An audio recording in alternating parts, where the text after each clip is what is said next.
So the graduate, it's the Arizona Center in the building. I think they rented out like 3 floors on top. I've been there only like twice. And then the undergrad, it's not an undergrad, it's at the West campus. They still have it's still at the West? Yeah. Okay. Or was it at your own campus originally? Thunderbird had its own campus and then they shut it down. I guess they're building a new one.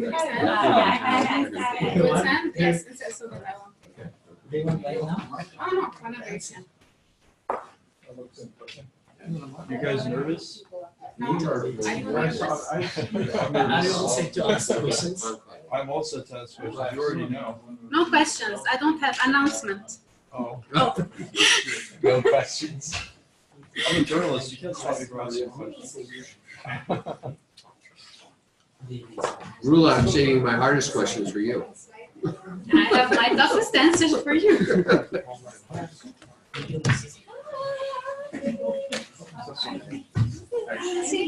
you excited? I'm excited.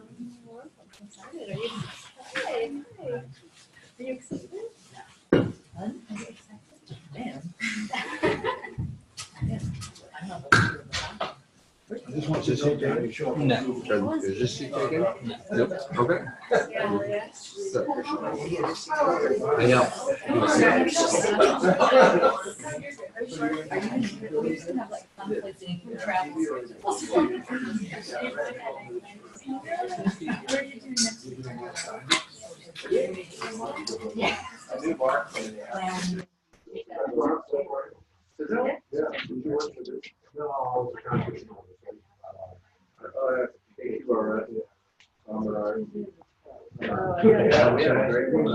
What?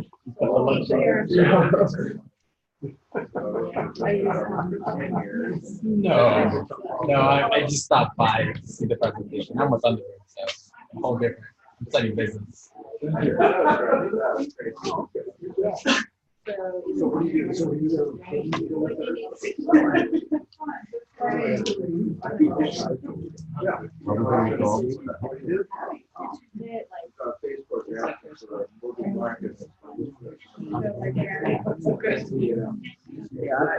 to see you. How are you?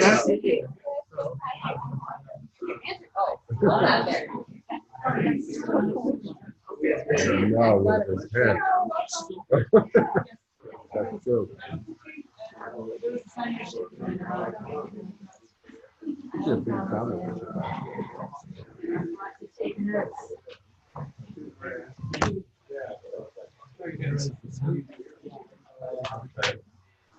Good. Huh? Close to the front. Yes. Hello.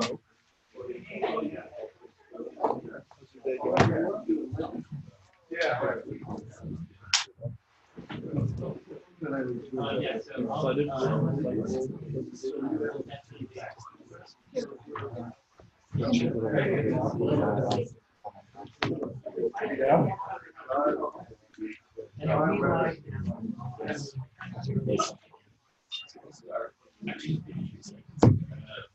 Oh, the light.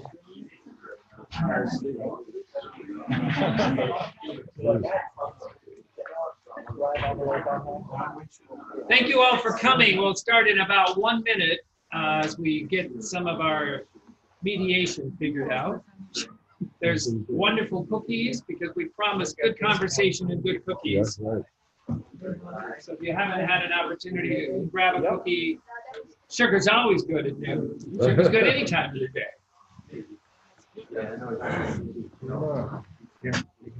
Hey, what's up? Oh, yeah.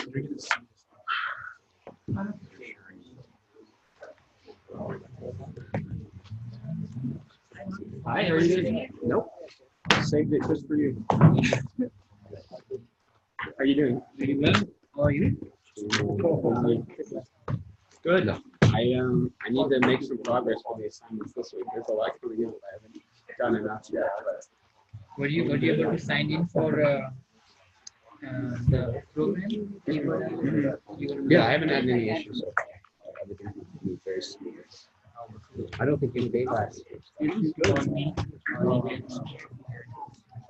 Absolutely, yeah. I'm really We are glad. broadcasting this live on the web, and so that's why we're just doing a couple of logistical things.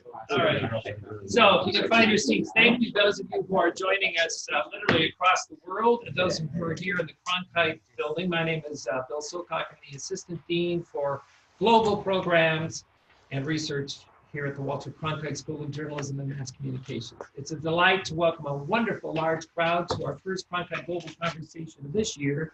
We have had since 2010 brought 91 journalists and public relations professionals to the school from 56 different countries. In just a few moments, you'll hear from 3 of our latest and greatest with some very timely topics, especially in light of the President of the United States' speech last night, which touched on both of these countries we're going to focus on. The Hubert H. Humphrey Fellowship is celebrating its 40th year this year, named after the former Vice President, of course, of the United States. When he lost to Richard Nixon in 1968, he could have just retired. He didn't, went back home, re-energized, went back into the Senate. When he passed away in 1976, President Carter named one of the Fulbright family of State Department programs after Hubert H. Humphrey. It's designed to foster leadership and growth among global professionals in a variety of fields, currently represented at 12 universities across the United States in such interesting diverse fields as law, human rights, education, medicine, and of course, journalism here at the Walter Cronkite School. The program is designed with a series of leadership circles. The fellows are surrounded by many of the people that are in this room, classmates, mentors, faculty, teachers, what we call friendship families or host families, people who have been in the Humphrey Leadership Seminar, taught this semester by Professor John Meisner. And throughout the opportunity of them being here this year, they teach us as much as we have a chance to teach them. And we'll see that in just a moment. This is the first of the series of conversations that will happen every noon. We have the flyers over here available, and for those watching literally across the world, we'll hope you'll tune in each Wednesday in February as we try to drill down on some critically important topics for the year.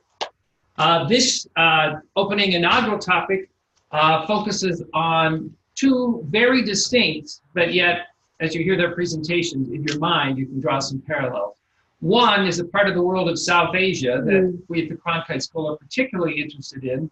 2 weeks from today, a group of us will leave to travel to Dubai to put on a regional business journalism conference from 6 nations at that part of the world, funded by the U.S. State Department of Islamabad, and will include 4 of our Cronkite Humphrey alumni who will be taking part in that program of business journalism training for about 56 business journalists and a lot of keynote speakers. If you're interested in knowing more about that, Ryan Bossi, he's the producer of that, and he's from the Reynolds Center here at the Cronkite School.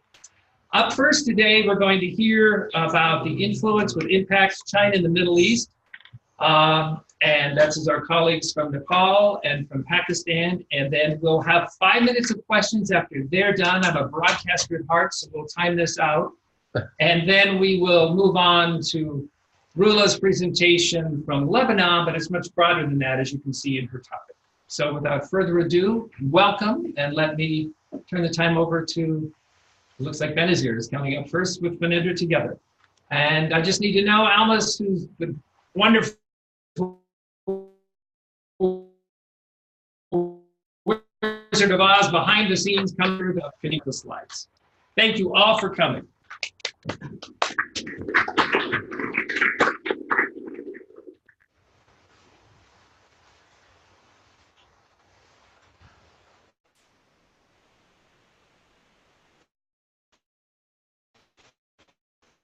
China's in Pakistan, ARY News.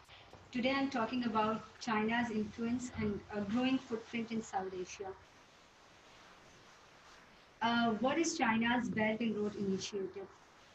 Announced in 2030, the Belt and Road Initiative, which is also called One Belt, One Road Initiative, it aims to strengthen China's connectivity with the world.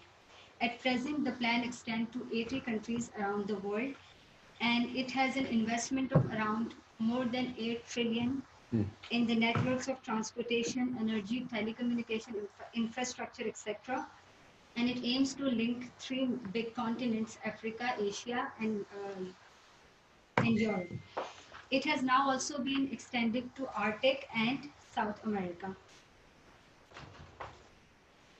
This map can show that railway, oil pipeline, gas pipeline, ports, these are all part of the One Belt, One Road initiative spread across the continents.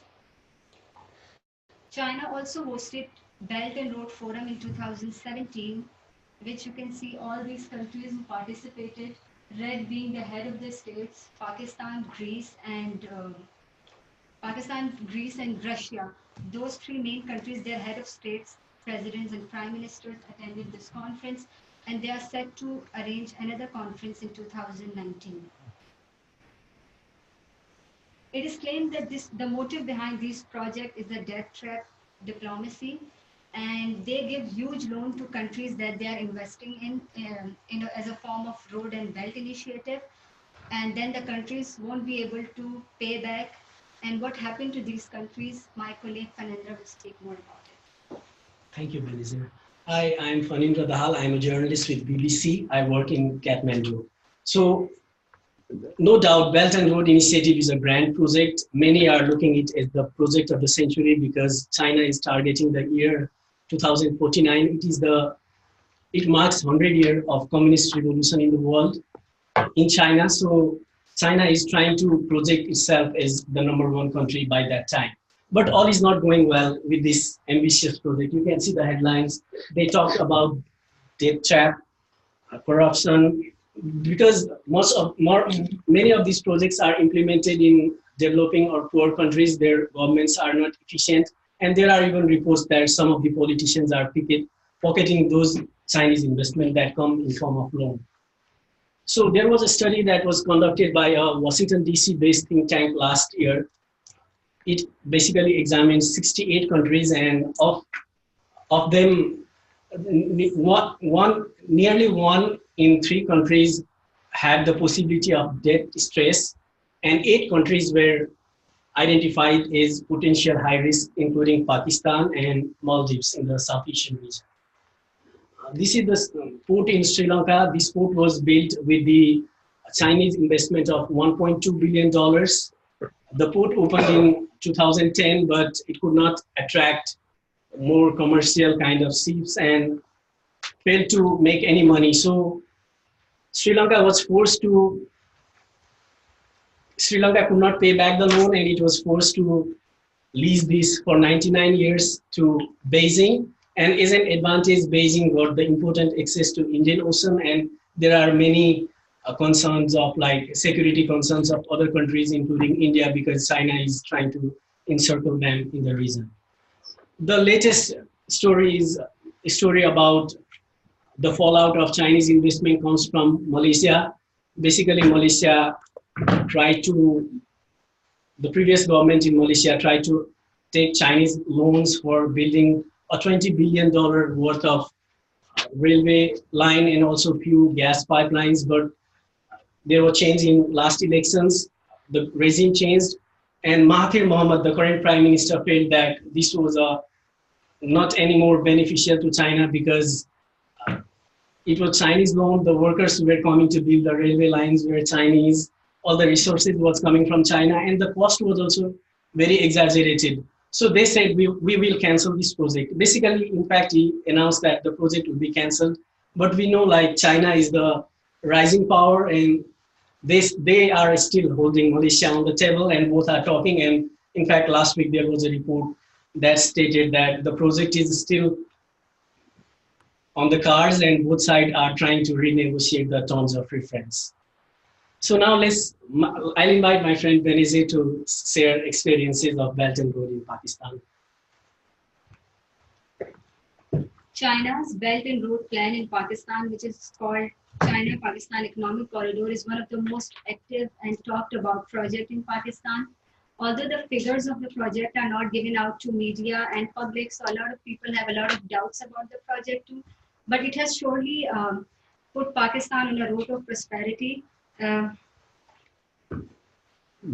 It connects Pakistan's northern part, Gilgit-Baltistan, with one of their provinces, and then this is one of the canals they have made. And the friendship of Pakistan and China since 1951 has always been very deep rooted, and they have always supported each other in different ventures. And also, China has been giving loans to Pakistan when Pakistan needed it the most.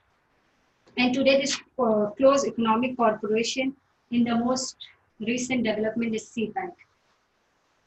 These are some infrastructure projects that are going on in Pakistan in railway, because Pakistan has an infrastructure problem and China want to build infrastructure in Pakistan so it can get access to Arabian Sea. This is the border between China and Pakistan. Once part of the Silk Road, it will become a wider link for China to access to Gwadar port, which will help China to export their goods from there.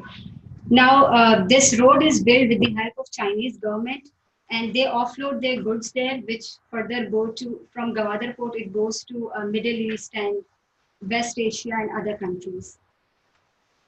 CPEC will give a shorter road link to China, and it will bring a lot of investment for Pakistan. So it's a win-win situation for both the countries. Right now, China rely mainly on sea routes, but it's also working to build more road links to get access to the world. China is investing in 4 main projects, which is highways and roads, infrastructure, industrial corporation, energy, which is one of the main crises for Pakistan, and Pakistan lose a lot of their revenues and a lot of their GDP just because of energy crisis. So China is also investing in energy sector, and then as well as Gwadar port, which is one of the most talked about port, and the main reason China wants, it's one of the most prominent projects of CPEC, as China want access to the world through this port. CPEC is often called as a game changer for Pakistan. Why it's called a game changer? Because it will, of course, get a market extension for China to European, Middle Eastern, Russian, and Gulf countries, as well as Africa. Because of the strategic location of Pakistan, China will get access to all the other continents. And then research centers will be established for biotechnology researches. Power infrastructure projects are already going on. Fiber optic project. 15% of Pakistani population has access to internet, and we are only dependent on sometimes when there is internet is not like the fiber optics are not something that Pakistan could mainly rely on. So fiber optic projects are also under CPEC. And Gwadar mega oil city. There, Balochistan, where this Gwadar is located, is a province which is very underdeveloped, and there is and it's always attacked. It's like under terrorism too. So this project will also build Gwadar city and will provide people with, and they have also built some hospitals and schools in this area. So the project is already going on in Gwadar. Then highway projects are there, railway structure, and then Gwadar International Airport, which they are trying to make, and it will be an international airport in that city. Now, if you see at this map, China had South China Sea, where it used to get connected to Middle East, Persian Gulf, and other states, and through Europe too. And it used to be 10,000 kilometers they had to travel to. But through Pakistan, if they go from this Gwadar port, it will make it like 25% of what actually they were traveling before. So it's actually a game changer. It's very beneficial for them. It will cut their cost for transportation, labor, and of course, money. Now, what are the impacts of CPEC on Pakistan's economy? We have already seen that since this project was started in 2015, our GDP was increased from 4.7 to 5.4 in 2016, according to World Bank. And then in 2017, again, 3 billion added to the economy. And then 2 to 2.5 annual economic growth rate expected till 2030. So it's actually going to be a game changer for Pakistan. A lot of jobs have been created. We can see a lot of job advertisement in the newspaper. This is a newspaper cutting from one of the newspapers in Pakistan. And there were a lot of speculations that they are hiring a lot of Chinese for these projects. But Ministry of Planning and Development revealed that 75% of people working on these projects are actually Pakistanis. And construction of roads, and then a lot of labor, they are getting jobs, and a lot of engineers and other people, because job is one of the problems in Pakistan, so it will also address the job market. If you see investment in CPEC project, energy is the most highlighted one, the main, and then infrastructure, then industrial zones, and Gwadar Port. Vision 2025 that Pakistan recent government introduced that identifies that every year Pakistan loses 4 to 6% of its GDP due to energy crisis. So this project will help in this, and then we will not lose that big amount of our GDP due to energy. And energy projects are the projects are given to private companies. So they were also, people were saying this will be a lot of, the taxpayer will have to pay this debt back, but they are given to private companies. And these private companies have given the rates according to their balance sheets. So whatever the projects are implemented are through private companies against their own balance sheets. Therefore, debt would be borne by investor instead of any obligation as part of Pakistani government or people. I would like to conclude the CPEC project. China has offered to invest billions of dollars in Pakistan, and it has geared up, of course, benefits and opportunities for Pakistani market. Is the most ambitious and the most biggest project in the history of Pakistan. Its work is in progress, and as I said, a lot of specifications about the budget and how the money is spent is not given to media and public, but it has surely brought a lot of investment, and we can see a lot of work going on. And it's not just about the highways and roadways, but also the connectivity. If we see from Afghanistan's province Kabul till Kolkata, there was a road going on which was covering the main cities like Kabul, Peshawar, Rawalpindi, Lahore, Amritsar, Delhi, Agra, Lucknow. So this used to be the Grand Trunk Road. So all these cities that were joining these cities are now developed. This is called Lahore, is called the heart of Pakistan. Delhi is called the heart of Lahore. These were all located in Grand Trunk Road. So roads do not just only give you connectivity, but also it connects people. It brings more opportunities for people to be connected. And then Pakistan currently has largest young population. According to UNDP recent report, 62% of people are between the age of 21 to 30.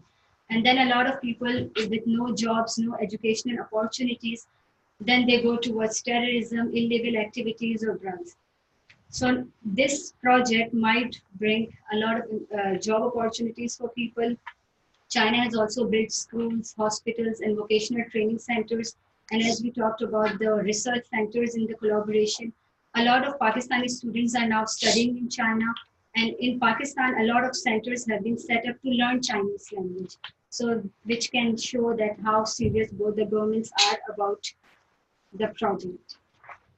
China through CPEC is helping knowledge-based city in Pakistan, especially Gwadar. Pakistan was not able to give attention to Balochistan, the biggest province of Pakistan. But the benefits of CPEC will go to most rural areas of Pakistan, which is Gilgit-Baltistan and Balochistan.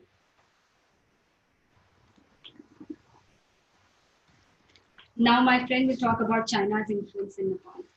I think this small picture demonstrates very well the sense of what Nepal aspires to be, because both China and India are large population and growing economies, and Nepal wants to serve as a bridge between the two countries. Let's talk about Nepal-China relations first. The relationship dates back to 5th century, where arts was exchanged, where a Nepali princess was married to some Chinese prince. But the formal diplomatic relationship was established 1 year after Tibet was annexed to China in the year 1955. Tibet is the northern border of Nepal, and Nepal always had supported China through its one China policy. Nepal is very serious on Chinese security interests and other interests. And Nepal also houses a small number of Tibetan refugees. Currently, China is the largest trading partner of Nepal. It has the largest foreign direct investment in the country, nearly 84%. This scenario was not as it is in the past. China became more active and aggressive in its diplomatic and trade endeavor in Nepal after the political change of 2006, when Nepal abolished a monarchy after a decade of civil war. Nepal has a very friendly relationship with India. It is surrounded by India on the three sides. It is a landlocked country. 98% of our foreign trade is dependent upon India because we use all the transit and this facility from India. There is like so much of closer cultural links, and people often travel across the border. India shares around 1,800 kilometers of border with Nepal and has different kind of interests, including its security interests. The year 2015 was a major shift, the year of major shift in Nepal's foreign policy, because India is also sometimes involved in political kind of activities in Nepal. Basically, Nepal was trying to proclaim a post-civil war constitution, and a group was opposing it. The group lived near the Nepal-India border in the southern plains. India supported that group, which caused a virtual border blockade. That means like no essential supplies were coming into Nepal, medicines and even fuels. And it was just after the devastating earthquake of 2015, in which nearly 9,000 people had died and entire 1/3 of the country was flattened. So Nepal reached out to China. And in the meantime, when Nepal's prime minister visited Beijing, they signed a transit treaty and other 10 agreements. The transit treaty was really important because it ended the sole dependence of Nepal to India. And 2 years after that, in 2017, Nepal signed BRI, Belt and Road Initiative Agreement. The details of these projects are yet to be negotiated, but the two countries have largely said they would focus on big infrastructure like railways, road, energy, and transmission lines. This is the protocol regarding the transit treaty was finalized last year. It says now China will allow Nepal to access at least 4 of its seaports and 2 of its dry ports. But the path is not easy because we don't have any proper infrastructures that would connect the two countries together and help carry the goods and conduct trade. We have one more functional kind of road, and there are efforts to build 6 other roads. The proposal that has created quite a buzz in Kathmandu is the Trans-Himalaya railway line. China plans to bring its railway line that is already in Sigatse to Kerung in the Tibet in Nepal's China border by the year 2022. And last year, Nepal and China signed an agreement under which that railway line would be brought to Kathmandu, but they are yet to conduct detailed study, and it is a very difficult terrain. The railway should pass through mountains, and nearly 70 or 80% should pass through tunnels and different kind of infrastructure, which is very challenging. And we also have seismic risk because of earthquake and these things.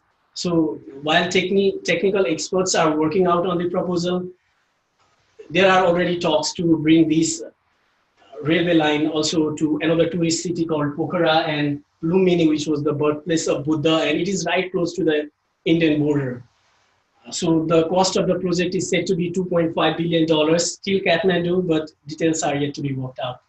And according to our research, it says if the railway line is built, the Nepal's trade will increase by 35 to 45%.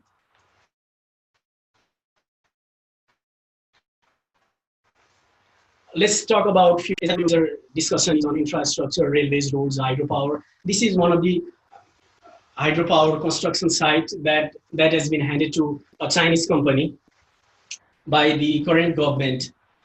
I would like to draw the attention towards how these projects are not like awarded in a transparent way. This is a $2.5 billion project, and a Chinese company is supposed to build 1,200 megawatts of hydropower. So one government in 2016 awarded it to Chinese company, another government backtracked. It said we will build on it on our own, and another government, like without even open competition or without considering it for like larger consideration, handed it to Chinese company. We don't know how it will materialize.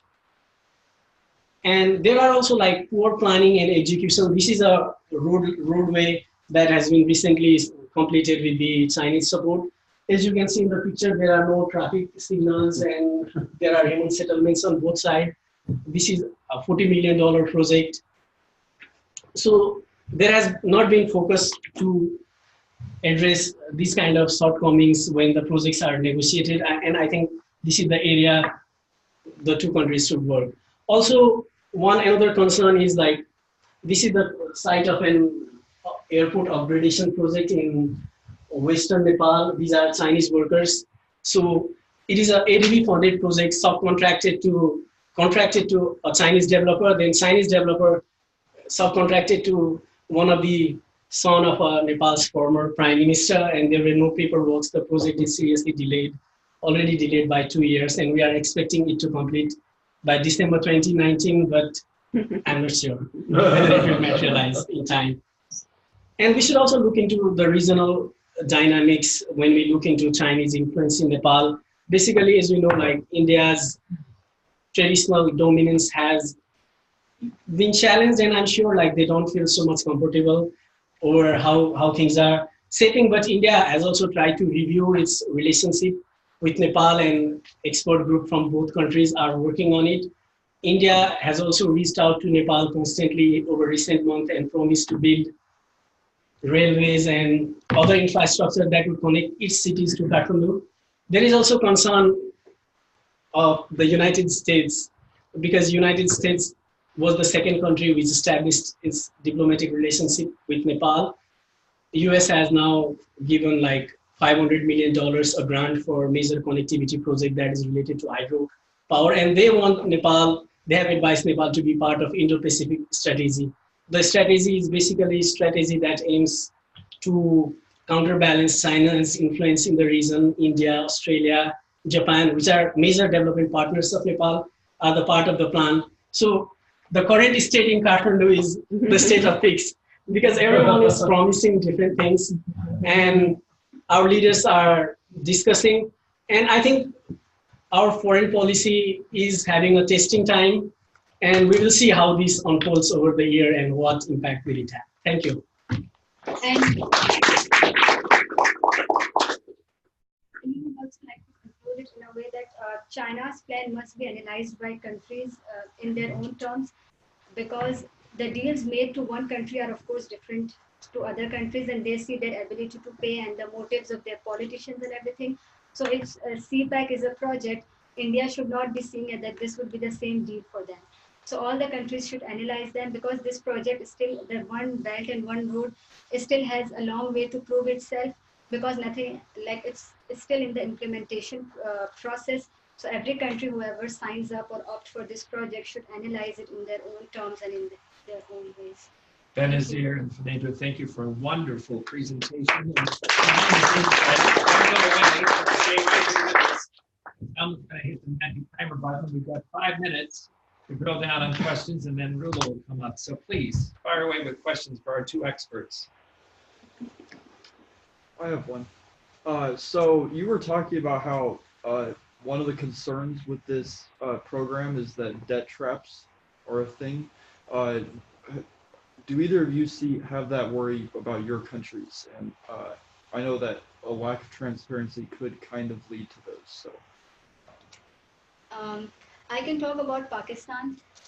As Phanindra mentioned, that Pakistan could be one of the countries which can fall into like debt diplomacy. But Pakistan, the first priority right now is to build our infrastructure. And for that, we have to take loans or grants or anything from, we are dependent on IMF and other sources too. So if China is giving us a loan, or maybe it's working on developing this CPAC project, so even when the politicians or the current government signs up for something, they go in 5 years. So what comes first, they take it up. And Gwadar Port, we have already given, the contract is for 40 years. But what we are giving and what we are getting back is something that has been analyzed, and we think it's going to be good for us. And I think in the past, Nepal didn't have stable government. Now we have a government with 2/3 majority, it's a communist government, because we came from a post-Civil War legacy, and now every focus is on like building these infrastructures and getting things done. there is no much attention regarding debt trap and the consequence of it. But because as you see, like the BRI was signed in 2017, but details of the projects are not yet negotiated. That will be part of it. So I'm sure like some homeworks are ongoing on to identify projects and to look into investment, but I'm sure like there are areas of improvements in our governance style and in the way the bureaucratic decisions are handled in Nepal. That's the challenge. Paul. Time for another question. Yes, Sabi. Paul. We'll go all the way back here. Okay. And then we'll pop up. Quick one. How do you guys feel about China's presence there, and what is the impact on just the social and cultural fabric of your countries? Because sure, roads are coming in, infrastructure, construction people are getting jobs, but right, it's also changing how people are living, food they eat, how they conduct themselves. Is that a positive or a negative impact? So in Pakistan, a lot of Chinese coming in, and we can see some marriages happen, and they get a lot of attention on media, and they say CPEC marriages. So now even Pakistanis and Chinese are getting married in Pakistan. So it's been a very, like, TV would always cover it. But then since we have a very good relation with China since 1951, and we are very comfortable, and our province, Gilgit-Baltistan, has free visa policy for Chinese. So they can come in anytime, but we don't get free visa. Like, it's not reciprocated, but Chinese come in, and we have seen Chinese like every day. So it's not, but yeah, there were worries that some Chinese were involved in illegal activities too, but it's with everything. But the longer and the bigger picture is, of course, brighter. I want to add one quick point. Like, as I told you, like, we are very culturally close to India, Bollywood, and these things are like used back home. But China has also tried to touch into the cultural part. They organize festivals and different kind of things.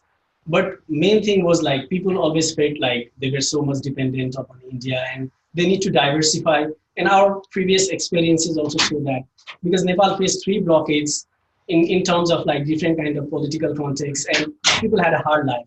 The one in 1989, they had blockade for 15 months. But this was over publicized and people know about it because we are now in the age of technology and internet, and people can like see pictures, talk with people and talk with relatives and more instantly. So basically, it's a kind of, bargain and trying to get some more opportunities that is in the benefit of the country. And also Pakistan, if you see Pakistan, we do not have good relations with all our neighbors. Like here, Afghanistan, we are fighting with Afghanistan. Here, India, we are fighting with India. Here, Iran. So China remains the only. So China remains the only province we are very good friends with. So we are accepting it. And on that note, I know we have a question, but hold that question. We'll do it afterwards, just to give Rula some time. And although do we have some drama up here on the website that we need to do? So we're going to switch out and mentally switch your mind. But if you saw the map that Phanindra and Benazir did, the influence of the Chinese influence across that spectrum of geography stretches, of course, clear into the Middle East. I think it's important while they deal with their things here that we also note that we have many good friends and many Humphrey Fellows from China, including 2 currently from China. So this certainly is not by any means a kind of a conversation about the negatives of China. It's just the factual information of what's happening about China. And with that note, we will move to the Middle East. Hello, everyone. Welcome. I'm Rula, and I'm a TV producer from Lebanon.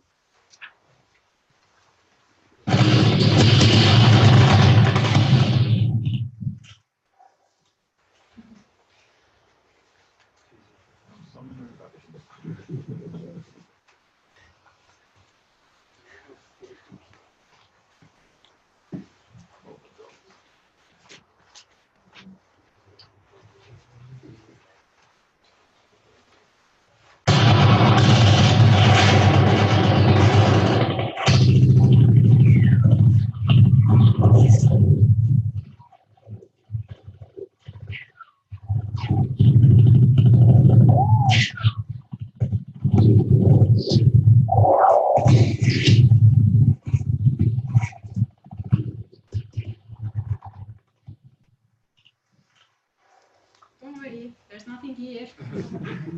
Have you ever woken up on those sounds, to those sounds here in the United States? Anyone in this room? Fortunately not. But in my region of the world, many people wake up on these sounds every day. And many children get ready to go to schools on these gun sounds every day. From the Far East to the Middle East, the external influencers remain and exist. However, the key players and the nature of their influence alters. For years, the MENA region, the Middle East and North Africa, haven't known a meaning for peace.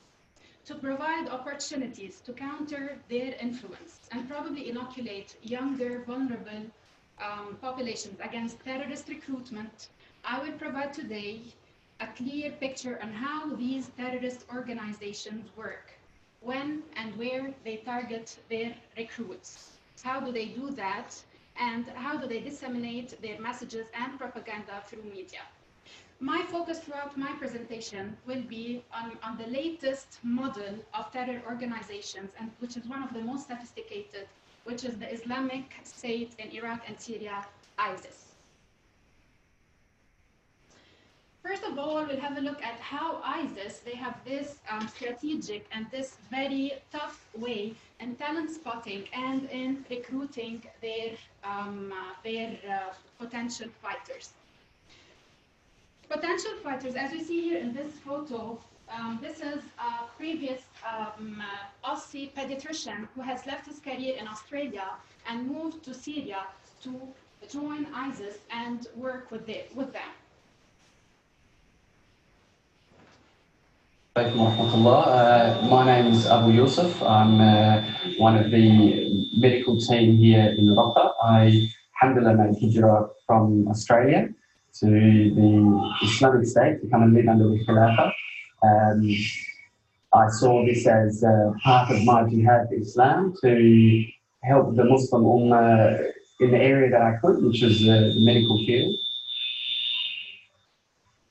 And when I got here, well, I was very happy that I made the decision. And I was a little bit saddened at how long I delayed it. I wish I'd come a lot sooner. Potential targets for ISIS recruitment are typically individuals whose age range is between 15 and 30. Most of them have experienced grievances or have been exposed to some sort of marginalization in their Western communities. They have suffered from troubled pasts and difficult familial relationships, especially for those who come from European families. They have a black and white view of the world, and they disapprove their nation's foreign policies. They also have undeveloped and immature religious knowledge. Most of these seek to join the terror groups because they have dreams of adventure and they want to escape from where they are. However, as we see, ISIS targets and ISIS has talent spotting or talent scouting. So they look for their recruits in a very systematic way. ISIS needs mostly doctors and engineers and people who are skilled. ISIS is particularly interested in female doctors and nurses. And that's basically because they have the strategy of encouraging the population growth on one hand, and because they lack the medical expertise that would help their women and their medical needs. And within the caliphate, the women cannot be seen by a male doctor. These are some documents that were leaked by ISIS. Actually, some ISIS documents that were leaked. And these documents, surprisingly, these are the forms that Western or any sort of fighters would fill before applying or before joining their armed forces. Surprisingly, from these forms, ISIS fighters are generally way younger in age. They come from well-educated backgrounds, and they come from stable or middle-class economic backgrounds, but with only one knowledge or one lack in one aspect of knowledge, which is the Islamic law or the Sharia. The Islamic State was using these forms to talent scout and obviously to identify individuals with specific educational, professional, or military backgrounds that could be useful to them. And this is an English translation of part of these forms. Analysis of thousands of ISIS leaked documents by the Combating Terrorism Center of the US Military Academy in 2006 revealed vital insight into the background and into the expertise of these international jihadis. In terms of age, as we said, most of them, they were born around the year 1987. So they were a median of age 26 to 27. Ages varied hugely by country, with younger fighters tending to be from Western nations, including the UK, France, Germany, Denmark, and Canada and Australia, compared to older militants from the Middle East, North Africa, Russia, and China, who had experience in fighting in other conflicts. In terms of education, this report that was released or that was studied by the Combating Terrorism Center described the group as generally well-educated, with many Western fighters holding advanced degrees, specifically PhDs, in fields of economics, computer science, English, physiology, and others. Some other expertise also included petrol technicians, former soldiers, IT experts, pilots, plane mechanics, and a former aircraft security officer who was previously affiliated with the Ministry of Interior in Saudi Arabia. The one area of education that was noticeably lacking, however, was that in Islamic law or Sharia, especially among the fighters who were of non-Arab descent. Their marital status showed that almost 2/3 of them were not married, and around 90% had no previous jihadist experience. This is in terms of who are the foreign fighters without ISIS. However, how is ISIS luring foreign fighters? One way to ensure that the fighters do not leave is to create anchors to ensure they will stay: a job, a house, a wife, and a child. First, ISIS promises the good life. It provides the fighters with the Islamic utopia, or the fantastical propaganda of a life full of happiness and joy under the ISIS caliphate and Islamic law. It promises of gifts from Allah, like house with no rent and free electricity and water.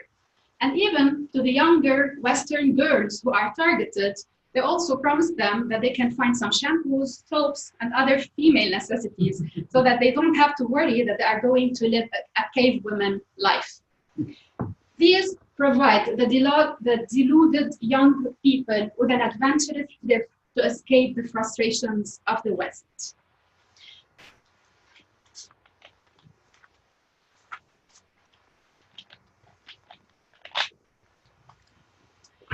ISIS is skilled at luring Westerners, attracting far greater numbers than Al-Qaeda. ISIS is more aggressively recruiting women than any other terror group has, and is luring them by pushing a false narrative of what is it like to live in the Islamic State. And here in this picture, we see those two little young Austrian ladies who were recruited into, and they moved and joined ISIS. And here they are, the same ladies. These young three ladies are three young American ladies. One of them was a medical student who left their life, their jobs, and their families and went to follow or to join ISIS. So one of the other way of luring fighters to join is ISIS uses love as a recruitment tool. Love can be bad sometimes. So ISIS needs women and is using love as a recruitment tool. On the female recruitment side, women residing in the Islamic State who are in the hold of the ISIS militants use Twitter, Facebook, WhatsApp, Messenger, Telegram, all other sorts of social media in a trial which are dedicated in a trial to do some jihadi matchmaking. They promise the girls a wonderful life and a wonderful husband and a house and some other free goods. Through a series of online interactions, the female recruiters will establish rapport, build trust, and create an environment of secrecy, and they try to exclude those young female fighters from their environment, their families, and their friends. In this way, the female recruiters are adept at lowering the girls' guard and putting them at ease.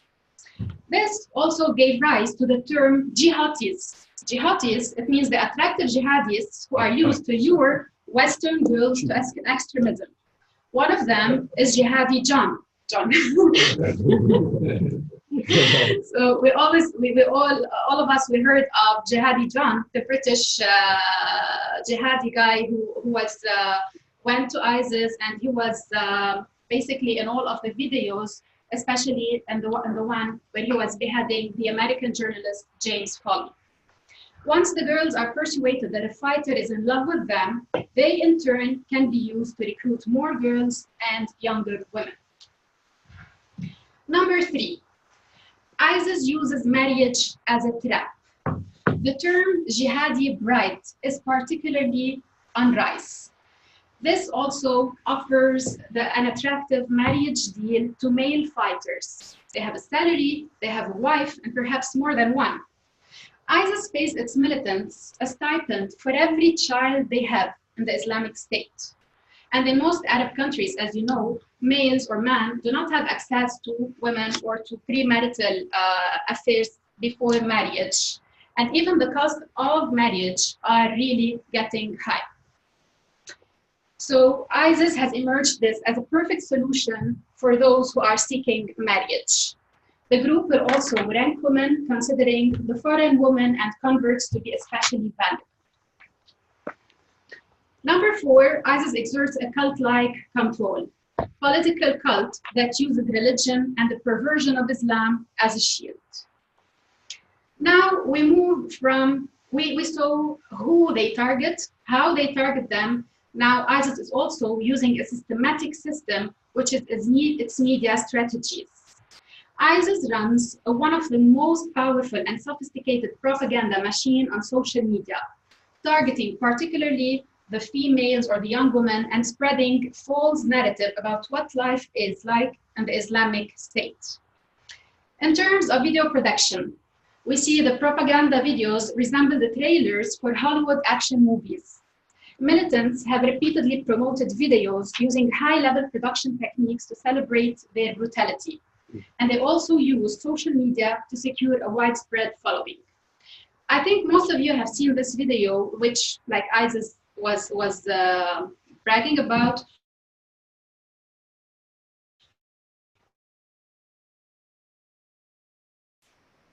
And which was the part of this video. And just as a warning, it might contain some graphic content or may disturb some. I have cut it before the end.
In terms of their social media, ISIS and other extremist groups are heavily relying on platforms like Twitter, Facebook, WhatsApp, Telegram, and they are also using popular hashtags to disseminate their messages.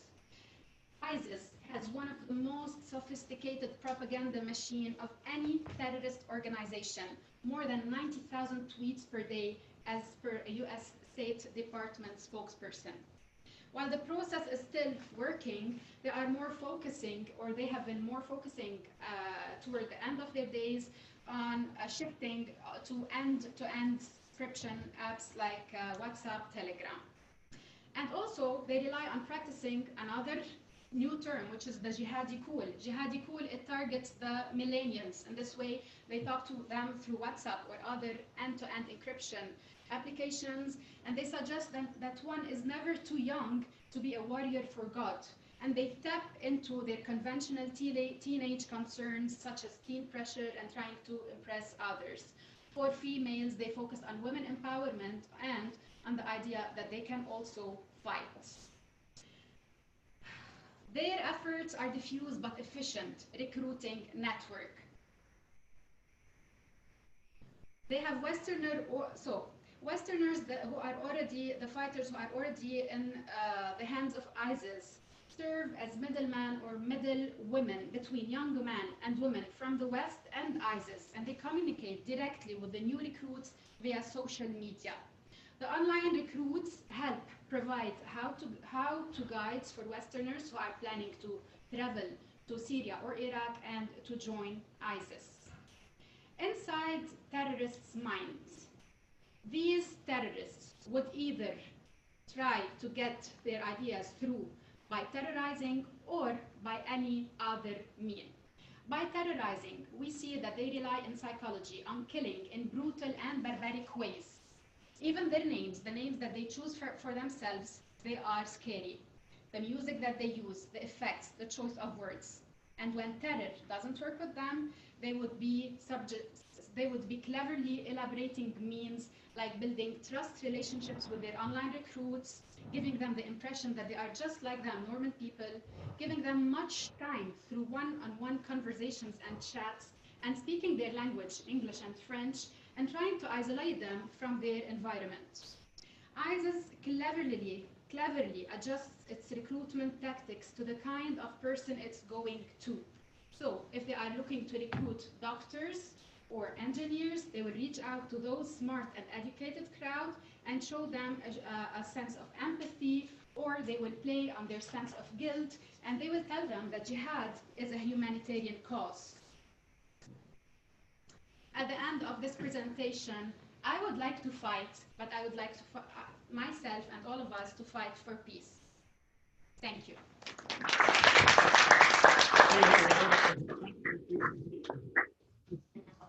Yes, sir. So my main question here is, you're talking about social media and how it's helping basically organized terrorists disseminate their message throughout the whole world. However, we've seen in the Middle East where basically, I guess, social media has also helped them change, because like we had the Arab Spring, which you can debate if it was successful or not. Tunisia was a democratic country that was founded out of that, but it's also backtracked as well. As you were saying, it's helping them recruit. Is it a good thing or is it a bad thing in the Middle East? And if so, are other Persian Gulf states, which are currently censoring social media, are they doing the right thing by doing such a thing? We cannot stop social media. So this is one form of media, and we cannot, the world is moving in one direction and we cannot stay behind. So the aim of my presentation today is just to direct people, or probably the younger generations, of the correct, or to stay aware of the correct use of social media. So we'll always be surrounded by threats in whatever, whether it's media or any other sort of dangers. So for instance, it's not just social media. Parents should spend more time with their children, because it shows from the research I was doing and the readings I had that many of the children who were recruited into ISIS or other terror groups, they had some problems, difficulties with parents, they didn't have good relationships, they didn't spend so much quality time with their parents. So every one of us has a role in fighting terror or any other bad aspect in life. One of them is social media. We cannot stop it, of course, but we can know how to deal with it. Let's bring Phanindra and Benazir back up here as well. You may have one more individual question for Rula, or again, as afterwards when we're done, follow up. But Fallon? I just want to ask Rula that do you think that ISIS is as effective as they were 6 years before? Because at least in our region, there is a widespread consensus that they don't seem to form a proper country anytime soon. Also, all of these media heads from Jihadi John to these refugee girls from Bosnia, they are all dead, and mostly they died a really brutal death. The girls were trying to flee from Raqqa, I guess, and they were beaten to death by ISIS. So, and also, like, Western countries reacted pretty harshly as well. That if any of your relatives joins to ISIS, the whole family got insane troubles. So I just don't know how effective they are nowadays. I think the days for ISIS in the Middle East are coming to an end, but it's not ISIS the problem, it's the concept of these terror groups. Because as we've seen before, there was the Qaeda, and Al-Qaeda was doing all that terror and all that big thing, and as it died, ISIS grew up. So my fear is that ISIS is now dying, but the causes that are behind terror are still the same. So we should treat the cause before we treat the consequence of it. Right, one last question. Yes. I just want, Dr. Hussain. first of all, thank you very much for your presentation. Very fascinating. I just wanted to make a quick comment to draw your attention towards the messages. Notice that behind all of these messages, fear is the biggest emotion. Yes. We can talk more about it, but I just wanted to point towards that. It's here, and it's how it's exaggerated in media, because I remember in Lebanon being part, when Lebanon didn't, we struggled with ISIS, but we didn't have those concentrations or big number of militants. It was just on the borders or the bordering areas with Syria. And Lebanon, knowing its area, it's one of the smallest countries in the Middle East. Our army was capable of pushing ISIS back and like just making them leave the country. At the time, the biggest army in Iraq and other armies of coalitions and allies, they couldn't do that in other. Knowing that Lebanon's army needs a lot of logisticals or needs a lot of what do we say? What's the word? The word fell from my mind. So we don't have a lot of ammunition or the like tanks or the most developed ones, but we have we have one of the strongest army as per the U.S. military. So one of the strongest and well trained. So the idea, briefly, is that when at some times they were capturing some ISIS fighters on checkpoints, it will come out like on the news, you will see a kid, a 15-year-old kid who was in his turn terrified. So when he was in the hands of the army, he would be frightened and terrified. So it's not those people, they are very weak. And they are joining those terror groups just to gain strength and to give themselves some probably a goal in life or whatever. But it's those organizations that are creating the fear and the way they are disseminating it in the social media. So it's not the people themselves; it's the way the message is communicated or disseminated that's bringing fear. Thank you for bringing up that important concept of fear. In some ways, it's a subtext of your presentation. You know, is China a fear, or is it a foe, or is it a friend? And I think we leave today thinking about fear, but also thinking about how it's mediated across the globe in some very distinct and diverse places. And so I want to thank you again, Benazir, Phanindra, and Rula, for some excellent presentations, and for those who are watching it wherever you are. Mom and Dad. Hi, Mom and Dad. She's doing great. So thank you all, and thank you all for coming. Please come back next week. Ways from the South Africa perspective and from the Chinese perspective. So thank you for being here. Grab a cookie on your way out, and please come up and ask individual questions of our panelists. I think pertaining to what we're learning in your class. I think it was right on.